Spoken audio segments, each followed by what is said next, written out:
Vellimadukunnu children's ഹോമിൽ നിന്ന് കാണാതായ മൂന്നാമത്തെ കുട്ടിയെയും കണ്ടെത്തി. ഈങ്ങാപ്പുഴയിൽ നിന്നാണ് കുട്ടിയെ കണ്ടെത്തിയത്. ഇന്നലെ വൈകിട്ടാണ് 3 കുട്ടികളെ ചിൽഡ്രൻസ് ഹോമിൽ നിന്നും കാണാതായത്. വിവരങ്ങളുമായി രമ്യ ദാസ് ഉണ്ട്. രമ്യ, പോലീസിനെ കണ്ടപ്പോൾ ഈ കുട്ടി കടന്നു കളയുകയായിരുന്നു. ഇപ്പോൾ മൂവരെയും കണ്ടെത്തിയിരിക്കുന്നു. എന്തൊക്കെ വിശദാംശങ്ങളാണ് ലഭിക്കുന്നത്?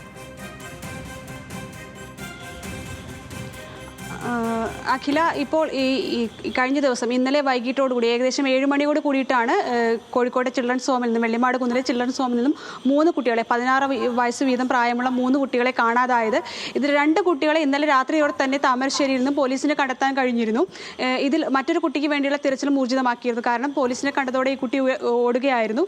ഈ കുട്ടിയെ ഇപ്പോൾ ഈ വൈകിട്ടോടെ ഈങ്ങാപ്പുഴയിൽ നിന്നാണ് പോലീസിനെ കണ്ടെത്താൻ കഴിഞ്ഞിട്ടുള്ളത്. നിലവിൽ ഈ കേസുമായി ബന്ധപ്പെട്ട് 3 കുട്ടികളെയും പോലീസിനെ കണ്ടെത്താൻ കഴിഞ്ഞു എന്നതാണ് ഏറ്റവും ആശ്വാസകരമായ കാര്യം.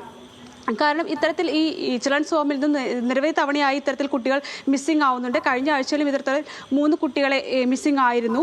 പക്ഷേ അവരെ എല്ലാം വൈകിട്ടോട് കൂടി തന്നെ, കാരണം വൈകിട്ട് ഒരു 6 മണിയോട് കൂടിയാണ് കുട്ടികളെ കഴിഞ്ഞ ദിവസം അന്നും കാണാതായത്.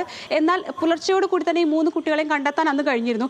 എന്നാൽ ഈ കഴിഞ്ഞ ദിവസം ഉണ്ടായ ഈ സംഭവത്തിൽ 2 കുട്ടികളെ ഇന്നലെ രാത്രിയോട് തന്നെ കണ്ടെത്താൻ പോലീസിന് കഴിഞ്ഞു. താമരശ്ശേരി ഭാഗത്തേക്ക് ഇവർ കടന്നു കളഞ്ഞിട്ടുണ്ട് എന്ന് പോലീസിന് വിവരം കിട്ടുകയായിരുന്നു. ഊർജിതമായി തന്നെ ശ്രമമാണ് ചേവായൂർ പോലീസ് എല്ലാം നടത്തിയിരുന്നത്. CCTV-കളും മറ്റ് സോഴ്സുകൾ ഉപയോഗിച്ചുകൊണ്ടായിരുന്നു ഇവരുടെ അന്വേഷണം. ഓട്ടോ ഡ്രൈവർമാർ, അതുപോലെ തന്നെ ഇവരുടെ ഫോട്ടോകൾ ഉൾപ്പെടെ കാണിച്ചുകൊണ്ടുള്ള അന്വേഷണമായിരുന്നു പുരോഗമിച്ചുകൊണ്ടിരുന്നത്. ഇത്തരത്തിലാണ് ഈ 2 കുട്ടികളെ താമരശ്ശേരി ഭാഗത്തു നിന്നും കണ്ടെത്താൻ കഴിഞ്ഞത്. ഈ മൂന്നാമത്തെ കുട്ടി പോലീസിനെ കണ്ടതോടെ ഓടി രക്ഷപ്പെടുകയായിരുന്നു. തുടർന്നാണ് വീണ്ടും ഈ കുട്ടിക്ക് വേണ്ടിയുള്ള ശ്രമം ഊർജിതമാക്കി പോലീസ് നടന്നുകൊണ്ടിരുന്നത്.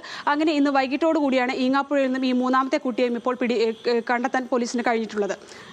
രമ്യ, മൂവരെയും കണ്ടെത്തിയിരിക്കുന്നു. ആശ്വാസകരമായ കാര്യമാണ്. പക്ഷേ വെള്ളിമാടുകുന്ന് ചിൽഡ്രൻസ് ഹോമിൽ നിന്ന് ഇതാദ്യമായല്ല കുട്ടികളെ കാണാതാകുന്നത്. ആ തരത്തിലൊരു അന്വേഷണവും നടക്കേണ്ടതുണ്ട്. വിവരങ്ങൾ നൽകുകയായിരുന്നു രമ്യ ദാസ്.